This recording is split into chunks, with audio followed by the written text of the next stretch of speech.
Good morning, historians. Hope you are well and sheltering in your place and keeping your surfaces clean and all that healthy stuff. It is April the 1st, 2020. Mr. Ngolia here, giving you the intro to today's block.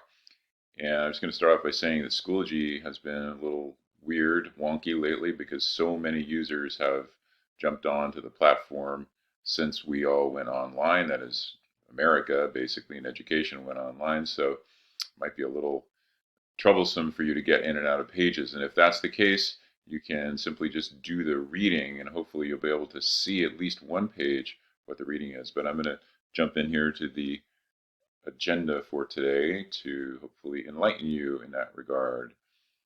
So here we are, April the 1st. Hopefully you're checking in by 11:05 a.m., but at some point today you should. So when you click onto the screencast, which is not here because I'm making it right now, you will get the points for just listening and watching this. So that's 2 out of 2 points. And that's the first bullet. If you want to catch me during the class because you have questions, then you can optionally meet me in a live Zoom chat during, whoops, I have the wrong time on there, so I'm going to change that, but it should be 11:05 to 12:20. I will change that. And the Zoom meeting instructions, or sorry, URL is right here. So just go to that and you can find me there. And if for some reason I'm not there, be patient, maybe drop me an email. I'll come back and show up and hopefully answer your questions there. So let's jump down to the rest of what we have going today. So this first one is a lecture, recorded screencast lecture on the beginning of World War I. And we're jumping full scale into that and after imperialism. And I wanted to also let you know that I should have your grades for the imperialist test back by Friday. That's my goal. I'm working on them, and there's a couple people who still have not taken it yet. That's also holding things up. But click on this lecture, and it'll take you to this screencast here. And get your notebook out and have your notes ready for a new topic, World War I after imperialism, so leave an extra page or so and then start this new topic, World War I. If you haven't already, hopefully you've already started taking notes on the very brief section 1 of the textbook. But you'll watch this, and this is part of a slide deck.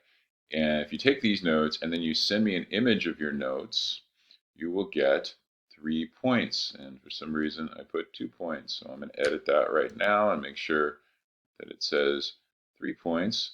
And you will get that if you just send me a brief image. Again, it doesn't have to be super long. It can be very short, paragraph or half page most. So send me those brief notes that you take based on that lecture, and you'll get those automatic 3 of 3. So that's just 5 points here for the first 2 bullets. The rest of today, or between now and next class, I should say, on Friday, is just reading. So once you go back to the text, which is this link here, and read section 2. So hopefully you've read section 1, the introduction to World War I, very brief as it says here with the themes outlined, and then you're going to go to World War II. And some of this I cover in a broad way in the lecture, but this is more detailed approach to really drive home what the causes were, how World War I was sort of set up to occur in 1914 when it started, and alliances being, for example, one of those causes, and unrest in an area called the Balkans being another one, and finally the eagerness of many nations to jump into a war situation at that time. So you'll stop here at the end of section 2, taking at least half a page of notes, and then you'll continue on. So I'm going to back up to the agenda here. And so this bullet is a link to the novel All Quiet on the Western Front. So the link is an electronic one. If you are someone who prefers reading text, you're going to have to print it out. And I apologize that obviously we're not in a position where I can just hand you printed copies, but that's kind of where it is. So you'll go to the text here, and it's full text embedded, and it's a free book in the sense that the copyright has expired, and it's pretty basic. But the descriptions in this book are, in my opinion, some of the best ever for what it's like to be a soldier in war in general and in World War I in particular.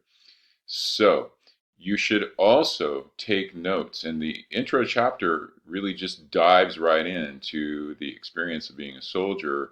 And it also builds up to sort of a little bit of background where this young man, who's the narrator of this novel, came from. And keep in mind, this person who wrote the book is a German guy. His name is Erich Maria Remarque. He wrote it in German. It was translated into English, but it became one of the best-selling novels of the 1920s. It was published, I believe, in 1928. I'll give you a few more details on that next class on Friday, but it really drove home in a very realistic, visceral way how awful it was for these young men who were stuck on the front. So, in terms of note taking, you want to take some notes here, but I'm really giving this to you so you get, instead of a textbooky kind of experience of what it was like to be in the trenches, you get a much more um, detailed description of what it felt like on a feeling level instead of more of sort of an academic level. And there, just so you know, there will be quizzes on both the textbook unit on World War One as well as All Quiet on the Western Front, but not right now. Most likely, the first quiz will come when we meet next week, but I'll share that detail next time. That is class on Friday. So here's the homework for Friday.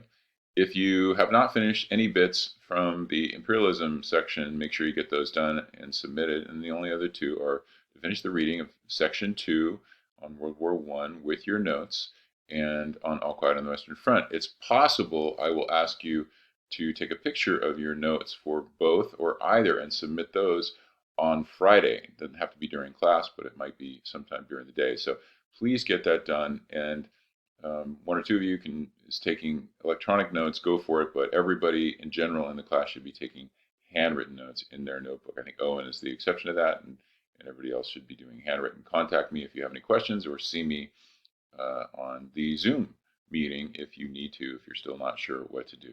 So that's it. Have a great day. Don't forget, if Schoology is a struggle, just stick with the reading. You have that. And I'll talk to you on Friday. Bye-bye, historians.